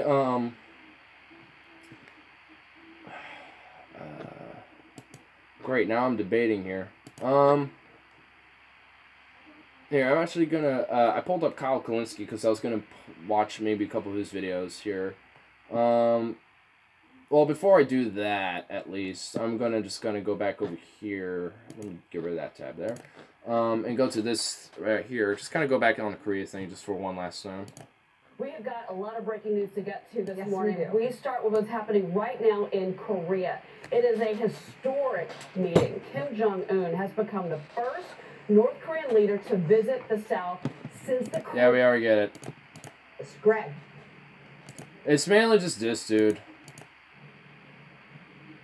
Cheryl, we've been watching these events all day. Yeah, they are historic. They are amazing. And if the words become reality, yes, it is an important day here, not just for... Okay, so mainly it's just the way this dude talks. I don't know if you guys know about this guy named Brett King, but he sounds so like Brett King. Oops, wrong video. Here we go. Life. And amongst those individuals were many Christians and the destruction of the God-believer individuals out there that I would like to be able to participate in the discussion as well. The individuals are selected by... Okay, so who you're hearing now is Brett King, and it's a video called A Keenism Compilation Situation. A Keenism Compilation Situation. So, he has these Keenisms, and one of them is individual. And he literally just says individual. Like that. It's not individual. It's individual. So it's just like, what? Me. These individuals would be... See? G-Man, who is those insulting the living shit out of me and incite... Not to be insultive or offensive. Mr. Holbein, Holbein! But Mr. You don't even know Holbein! his name! I've been told by my lawyer that I have a great case against you. God, this is video qualities of some of these are just so bad. Matinee or manatee. When people grab these mind quote you like this, and he says mind quotes instead of quote mining, which is basically you're like mining for quotes basically. So this dude just sounds like him, I swear. Korea, but for entire... Like, if he had a more, like, raspy voice, he would be a Brett King incarnate. Global security, but that's the key thing. Can these words become reality? We want... And I think they can, by the way. In a joint statement with Kim Jong-un, the leader of North Korea, and Moon Jae-in, the president of South Korea, and I'll just... Yeah, anyway, that's just about it. That was all I wanted out of that. I just wanted to, I just wanted you guys to just see the individual situation of Brett King's situation of individuals. Probably just drove that to the fucking ground. But, so, which one do I want to look at here? So, okay, I haven't seen this at all, but this is Kyle's literally the most recent video so far. Probably won't be by tomorrow. But it says, here's exactly how science has been crushed at the EPA. The all-out war on the EPA under the Trump administration is continuing, and it's pretty much worse than ever. Pruitt science proposal limiting science used...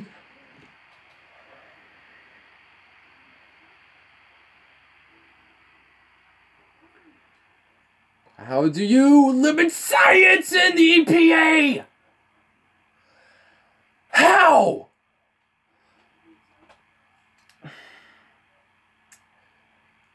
Scott Pruitt can fuck himself with 1 trillion demon horsecocks from the nth layer of fucking hell. In EPA decisions. Listen, they did this once before with advisory boards. They said, oh, if you're a scientist and you've taken any government grants to do your science, you're not allowed on the board. What? And their argument is, oh, that means you have a conflict of interest. Pro-government conflict of interest.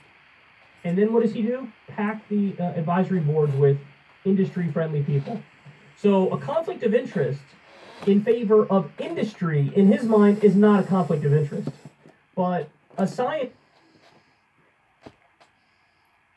How do you have governmental conflicts of interest in a government agency? Explain that. How? How?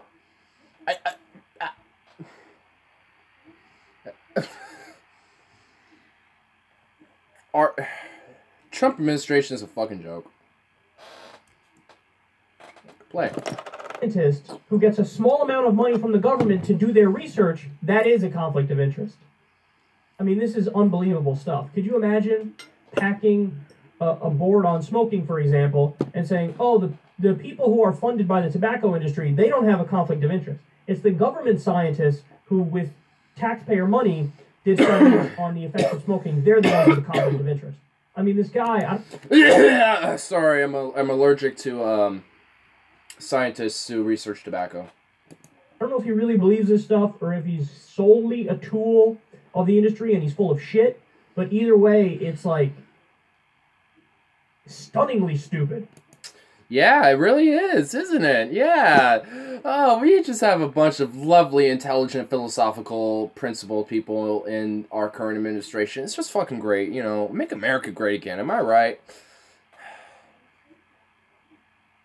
You know, I don't even, like, we're only 1 minute and 30 seconds in, and I don't even know if whatever's left is even necessary. But, you know, just to hear Kyle rant for, like, another 4 minutes, let's see what he has to say. Okay, so they say, this is the sleazy trick they use. Environmental Protection Agency Administrator Scott Pruitt signed a proposed rule Tuesday that seeks to restrict the types of scientific studies that regulators can use to determine the impact of pesticide and pollution exposure on human health. Pruitt said that... And I think there's also a study that I think about 90% of the world is... Let me confirm that really quick. I think even Kyle might have did a video on this. Let me see here.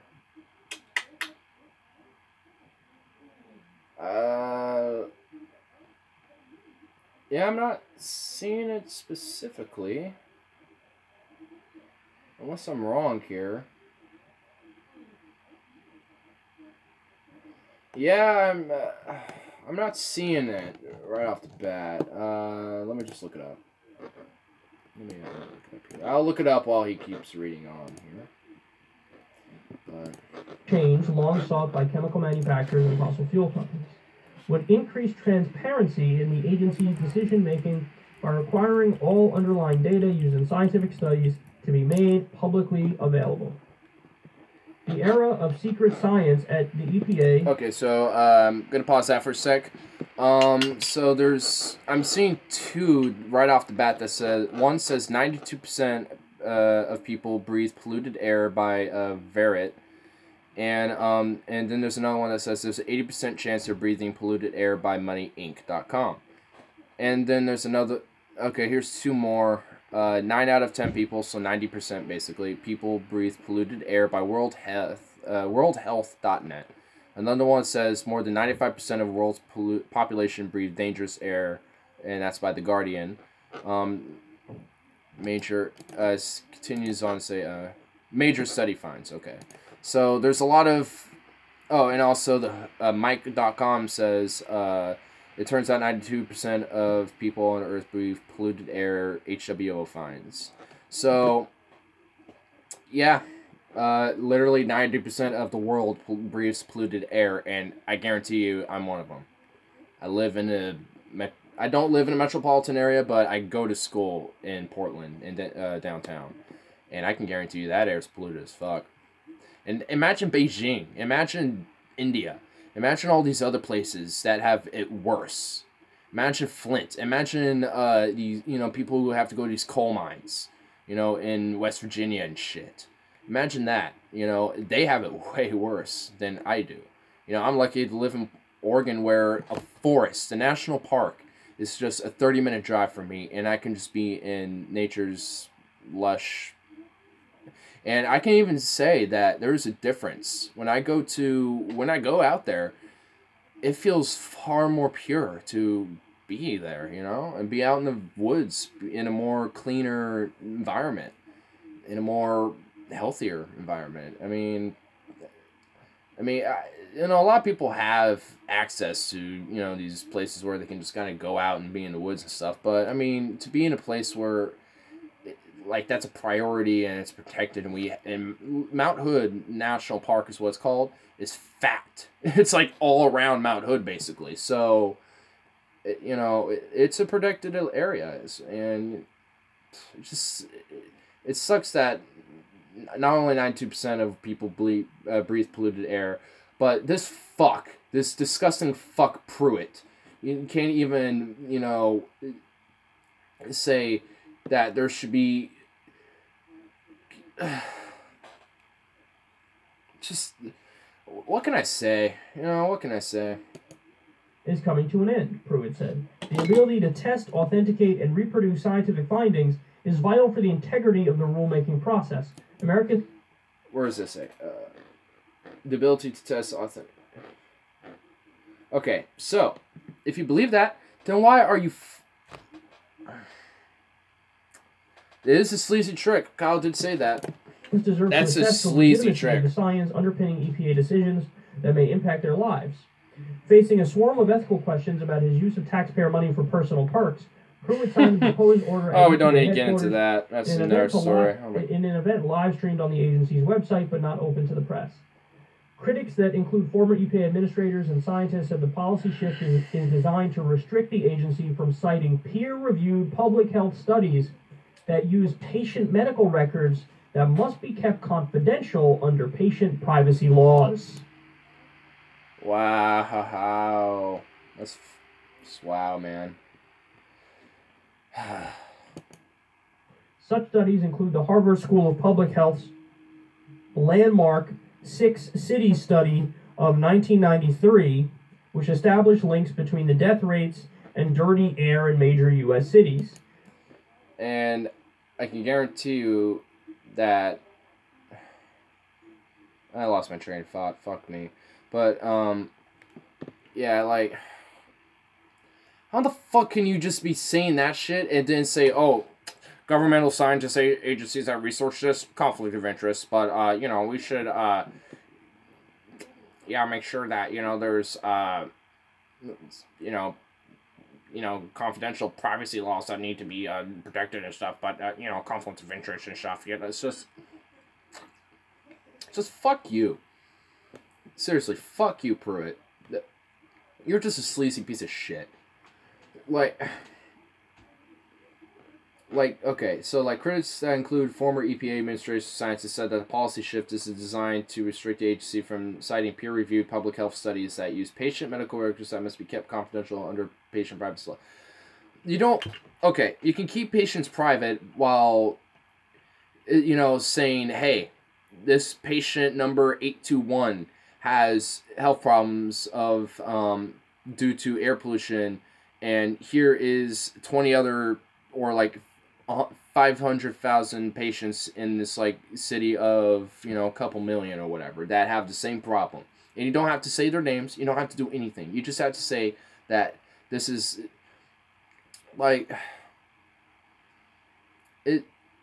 this just is fucked, man. That is such a wow. That study was used by the EPA to justify tighter air quality rules opposed by industrial polluters. So now you see, this is their trick, okay? The sleazy trick they do is they make you think it's about a different issue. Yeah. They're making it a whole privacy issue instead of an issue of, I don't know, making sure that we try to have cleaner fucking air in our cities and in our world. It's not impossible. Okay, you can't get rid of all pollution. I think we can understand that. I mean, there's going to be places that, like China, like Belarus, you know, these more poorer area nations, well, not poorer nations, but more industrialized nations that don't take into account for these issues, that, you know, they're just going to be polluters, you know, no matter what. I mean, you can even throw Russia on that list. But that doesn't negate the fact that we can still make a change here and that we can influence these other nations to do so. Because this isn't even a fact of our own human health. This is the fact of making this world fucking livable for us, for the whole species. Because if we keep going this route, in 2100, the Middle East isn't even going to be habitable. And maybe even sooner than that. So, if we got a refugee crisis now, wait a few years. Wait 50 years. Come back to me. But if we can make changes, we can not resolve, but at least severely reduce the impact of a lot of these problems that are going to be hitting us in the future. And, you know, I worry about that, man. I do. Because fuckers like this, you know, need to make their extra profit, you know, because they're bought off by the oil industry. Sick fucker. You know, maybe that's why I'm just so impassioned by politics, because I understand, you know, the impact of what can happen for our species in the future. And, you know, and when people, corrupt, bastardized people like Pruitt, like Trump, like the lackeys of Goldman Sachs, like Nancy Pelosi, like Hillary Clinton, and these people like this, you know, maybe that's why I'm just so passionate about it, because I can't sit around while these corrupt shitheads like this continue to ruin how things are, you know? Just can't let this happen anymore. So instead of just admitting what they're doing and saying, okay, we want to be more industry friendly, so what we're going to do is let them pollute and damn the consequences. Instead of being honest and upfront about it, what they do is they shroud it in a different argument. It's a red herring. And what they say is, no, this has nothing to do with the industry. This has to do with sound science and transparency. So when you frame it like that, like, oh, are you in favor of sound science and transparency? Everybody's like, of course I'm in favor of sound science and transparency. But then you read into the details, and what they're saying is, any study that has ever been done where the patient information has been kept secret because of privacy rules, that you dismiss out of hand, and we can't use that, sorry. So even though those studies are totally accurate and totally verified... Okay, so I guess my point from earlier would have been negated by them anyway. So you just want, essentially, to, you know, have Bill Anderson from fucking Arkansas or some shit, you know, and then, like, you know, like half of his neighborhood, because of the, you know, they're all coal miners and shit, you know, generations and generations or some shit. I'm making a hypothetical here. You really want all their information out? That's not important. That's not. Oh. Wow. I'm just gonna let the last little bit play out here while I take this hit and calm down. Jesus fuck, man.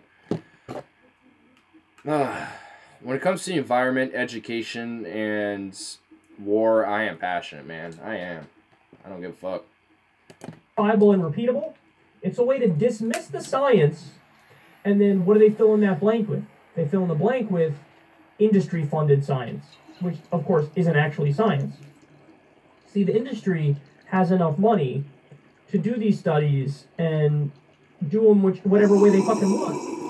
So they do this astroturf to paint a picture they want to paint, like, oh, hey, the toxic chemicals we're releasing in the atmosphere, they're not really that bad. See, here's our study to prove it. And our study has perfect transparency, whereas yours, on the other hand, does not, because there are patients who didn't disclose their, you know, their own personal information.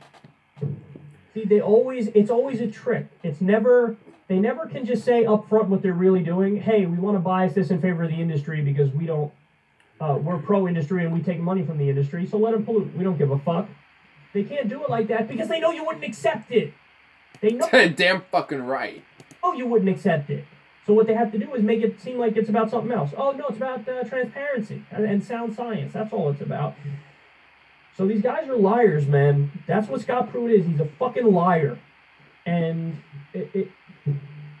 they're ruining the EPA in a way I'm not sure I've ever seen before. Bush was bad. This might even be worse than Bush. I mean, this is on a whole... I don't even know how bad Bush made it, to be honest with you. So, if it's worse than that, oh fuck me, man. We're in for a ride. Another level, and if you care at all about the environment, these guys have to go. To prison. The last 2 words should have been to prison. My other friend, Ty, who was on my other streams before, he's far more radical in my idea on how to deal with this situation. Like, he would probably say capital punishment, which, in principle, like, when it comes to capital punishment, like, I guess I'll talk about this and probably wrap the stream up now, but, for tonight. But, with capital punishment, like, my thing is that it shouldn't be for citizens just like as the average Joe. And in the way I would do is only reserve it for specific cases. And these specific cases would be like narrowed down towards, personally for my list would be pedophiles as one, serial killers, specific murder cases, because some of them could be like, robbery gone wrong, it's only got shot. Like, go to life in prison. You don't need to just be killed off for that, But like, if somebody had like a motive and like utterly murdered a person beyond recognition, then maybe it would just be better off to just put you out. I mean, and for my reasoning with the pedophile thing is that they are way too dangerous to be even left in life in prison, because even that, if you put them in life in prison, do you realize the treatment they get? They get basically shunned out, practically beaten, usually to death sometimes. It'll probably be more humane to just put them out. And like, I mean, that's just me, at least. Like, because to me, I just find them too dangerous. And even around my freshman year, apparently one was trying to find me or something, or trying to hit me up or whatever. But I never knew anything about it. I only knew about it because like some state local FBI agents working for like Hillsborough County or whatever, like the other county over, were asking me about it. I'm like, what the fuck? I don't know. Catch the dude, but I don't know anything. If I did, I would tell you though. Like, but I don't know anything. But I mean, even though I never had like any real experience other than that, I mean, I know what the danger is with them, and the fact that we even let them out, just put them on the sex offender list and monitor them. It's like, no, fuck that, they're too dangerous. And even I know a lot of people, when it comes to the idea of morality and things, will probably say otherwise and say no, it's more ethical to put them in life in prison because you're no better if you kill them off. I'm like, well, I don't know. I guess I'm just more maybe not nihilistic, but just more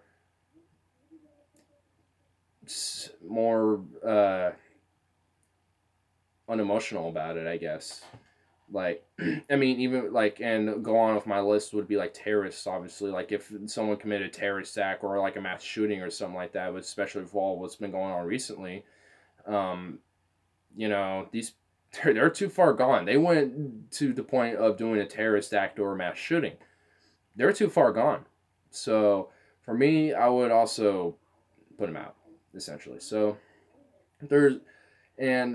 war criminals would probably be another on my list, especially if the case is bad of what they've done. But considering what a lot of the war criminals in our government have done, I mean, I have no problem putting that up there. But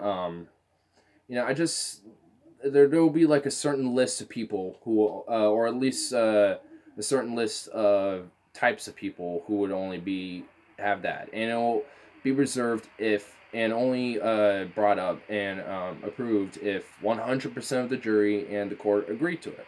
Like, everyone has to agree to it. Like, it would be so regulated that, like, capital punishment probably would be, like, a very, very rare thing. At least in my ideal world, in a sense. Like, I don't want, like, because, like, I want, like, if it wasn't for the fact that we have certain people that, you know, are just beyond saving, I think, to the point, you know, it's just better for the rest of public safety and for just our, you know, just for the people to just put them out of the misery sense, because they're just gone. You know, why prolong that their own eternal suffering in that sense? I mean, like, I mean, I you know, I don't really think about it all too much, other than, you know, these are just bad fuckers, we need to just kill them all. Like, I don't, it's not that specifically that, you know, it's the reason. It's just like if I go to talk about it more often, it's like 2:36 in the morning, so I mean, I'm a little also tired too, trying to talk about this. I mean, if I'm more awake, I could probably explain it a lot better than I am now. But, and also the way it is, I think like, if we had to abolish capital punishment system now just because of the way it is, I probably would.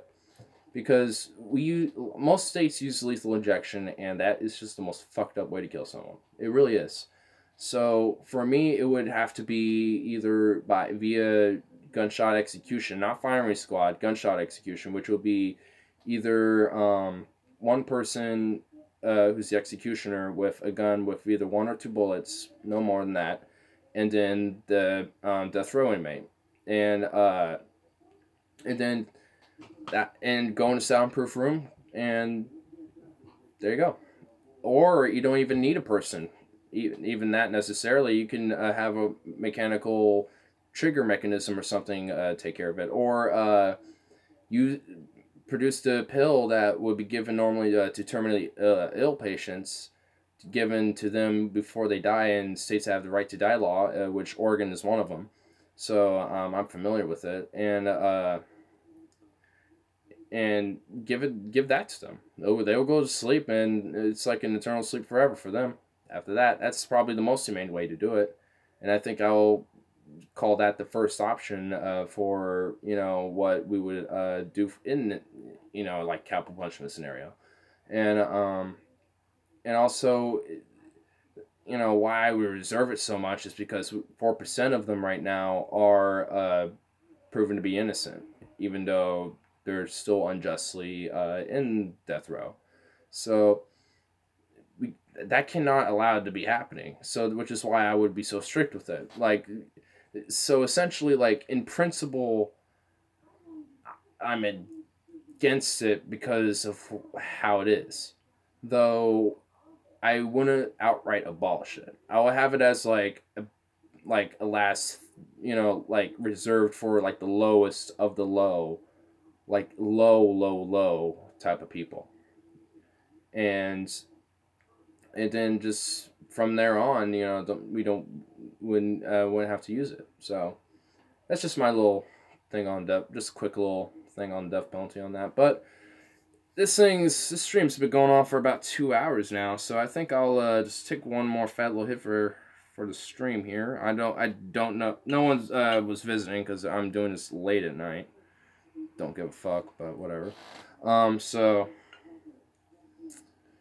if anyone was here the whole time watching me just bullshit and talk like I'm always doing on these streams, then awesome, cool. I'm surprised you did. Woo! But yeah, but anyway, yeah, just hit that bell, subscribe if you're new here, if you came in this long. And yeah, I mean, I'm just gonna be doing these streams every now and then, at least 3 times a week, you know. So anyway, peace out.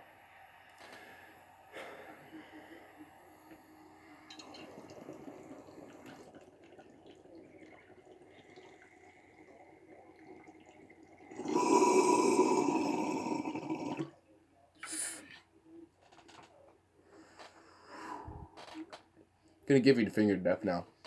Bah! Bah!